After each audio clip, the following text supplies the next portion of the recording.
Hello dear student, most welcome. कैसे हैं आप सब लोग। आज फिर हम बात कर रहे हैं Rajasthan public service commission RPSC जो वैकेंसी लेके आया है टेक्निकल एजुकेशन डिपार्टमेंट में। टेक्निकल लेक्चरर की वैकेंसी निकली है, इसके बारे में हम बात करेंगे, जो कि मोस्ट अवेटेड वैकेंसीज है इंजीनियरिंग स्टूडेंट्स के लिए और बीएससी स्टूडेंट्स के लिए। उसके बारे में हम बात करने वाले हैं। तो सबसे पहले हम देखेंगे कि यहाँ पर हमारे पास नंबर ऑफ़ वैकेंसीज कितनी है। उसके बाद हम बात करेंगे कि हमारे पास एलिजिबिलिटी क्राइटेरिया क्या है, एग्जाम पैटर्न क्या रहेगा, and most important how to prepare for this vacancies, क्योंकि ये जो वैकेंसीज है मोस्ट अवेटेड वैकेंसीज है इंजीनियरिंग स्टूडेंट्स के लिए, क्योंकि इसमें बीटेक वाले भी अलाउ होते हैं एज वेल एज एमटेक वाले भी अलाउ होते हैं और फाइनल ईयर बीटेक स्टूडेंट्स भी इसके लिए अप्लाई कर सकते हैं। तो अब ये क्वेश्चन ये है कि ये हमारे पास जो एग्ज़ाम पैटर्न इसका रहता है वो JN AN के लेवल से ज़्यादा रहता है और थोड़ा हाई रहता है। तो उसके बारे में भी हम डिटेल से डिस्कस करेंगे कि हम कैसे प्रिपेयर करें जिससे इसमें सक्सेस मिल सके। ठीक है, तो उसके बारे में वन बाय वन डिटेल से बात करते हैं, क्योंकि ये हमारे पास मोस्ट अवेटेड पोस्ट क्यों है ये भी हम डिस्कस करते हैं, क्योंकि इसका जो ग्रेड पे है वो 5400 ग्रेड पे है और साथ ही साथ ये हमारे पास गेजेटेड ऑफिसर ग्रेड 1 ऑफिसर की वैकेंसी है। ठीक है, तो यहाँ पर हमारे पास वैकेंसीज कितनी है वो देख लेते हैं। सबसे पहले यहाँ पर हमारे पास जो वैकेंसीज अवेलेबल है वो इंजीनियरिंग में 3 ब्रांच में हमारे पास है। एक सिविल इंजीनियरिंग है, एक हमारे पास मैकेनिकल इंजीनियरिंग है और तीसरी हमारे पास इलेक्ट्रिकल इंजीनियरिंग है। ठीक है, तो यहाँ पर हमारे पास सिविल इंजीनियरिंग में 12 पोस्ट है, मैकेनिकल इंजीनियरिंग में 8 पोस्ट है और इलेक्ट्रिकल इंजीनियरिंग में 5 पोस्ट है। Physics, English, chemistry and mathematics में करस्पॉन्डिंगली 3, 2, 5 एंड 4 पोस्ट दी हुई है। ठीक है, इसके बाद आगे बात करते हैं हमारे पास यहाँ पर एग्जाम पैटर्न किस तरह से रहेगा। एग्जाम पैटर्न में पिछली बार जो एग्जाम हुआ था केवल एक ही ऑब्जेक्टिव पेपर हुआ था और वो भी ऑनलाइन हुआ था, और 2014 में ये जो नोटिफिकेशन निकला था लास्ट टाइम में वहाँ पर टेक्निकल ही कम्प्लीटली सिलेबस था। लेकिन इस बार जो है हमारे पास यहाँ पर लिखा हुआ है कि ऑनलाइन या ऑफलाइन मोड में कैसे भी ली जाएगी, लेकिन मोस्ट प्रोबेबिलिटी ऑब्जेक्टिव पेपर होगा जो ऑनलाइन मोड में ही होगा आरपीएससी लेक्चरर का। और इसमें बात करते हैं हमारे पास क्या क्या स्टेज रहेगी सिलेक्शन के लिए। तो सिलेक्शन के लिए यहाँ पर हमारे पास स्टेज क्या क्या रह सकती है वो बात करते हैं। देखिएगा, तो यहाँ पर हमारे पास 2 मोड रहेंगे। सबसे पहले आपके पास रिटन एग्जामिनेशन होगा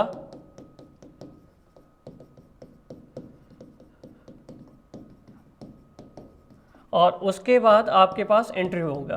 तो कहने का मतलब है कि यहाँ पर हमारे पास 2 स्टेज है। रिटन एग्जाम में क्या होगा हमारे पास, रिटन एग्जाम में यहाँ पर ऑब्जेक्टिव पेपर्स होंगे कंप्लीटली, जिसमें हमारे पास 3 पेपर होंगे 1, 2, 3, जिसमें टेक्निकल पेपर फर्स्ट, आपकी जो ब्रांच है उसका टेक्निकल पेपर फर्स्ट, फिर आपकी ब्रांच का टेक्निकल पेपर सेकंड, और फिर आपके पास टेक्निकल ये जो जनरल स्टडीज़ का राजस्थान जीके का जो पेपर होगा वो इसमें रहेगा 3rd पेपर में। तो ये तीनों ऑब्जेक्टिव होंगे। पहला पेपर 3 आवर का रहेगा, दूसरा पेपर भी 3 आवर का रहेगा और 3rd पेपर हमारे पास 2 आवर का रहेगा। ठीक है, पहले पेपर का जो वेटेज है 75 मार्क्स का रहेगा, दूसरे पेपर का वेटेज भी 75 मार्क्स रहेगा और थर्ड पेपर का वेटेज 50 मार्क्स रहेगा। इस तरह से हमारे पास टोटल वेटेज कितना रहेगा, 200 मार्क्स का वेटेज रहेगा। ठीक है, यहाँ पर देखिए, यहाँ पर मेंशन भी किया हुआ है यहाँ पर इन्होंने कि यहाँ पर 75 है, ये 75 मार्क्स है, 75 मार्क्स है और 50 मार्क्स है। 3 आवर्स और 2 आवर्स है। तो पहले तो रिटर्न हो जाएगा। उसके बाद इंटरव्यू के लिए क्या करना पड़ेगा, इंटरव्यू के लिए जो एलिजिबल है 3 टाइम्स जितनी पोस्ट है उसके 3 गुना लोगों को इंटरव्यू के लिए बुलाया जाएगा और इंटरव्यू का जो मार्क्स होगा वो 24 मार्क्स होगा। बाकी जो होगा आपके जैसे स्पोर्ट्स एक्टिविटी के हैं उसके भी 4-5 नंबर जुड़ते हैं हमारे पास। ये भी स्पोर्ट्स वालों को थोड़ा ध्यान रखना चाहिए कि उसको शो करे अगर आप में एक्स्ट्रा करिकुलर एक्टिविटीज़ की है तो। और साथ ही साथ यहाँ पर इंटरव्यू में आपके पास जो बाकी टेक्निकल का है उसका ओवरऑल स्कोर निकाल के एक एवरेज निकाला जाएगा, उसके बेसिस पे आपके इंटरव्यू के नंबर उसमें ऐड होंगे।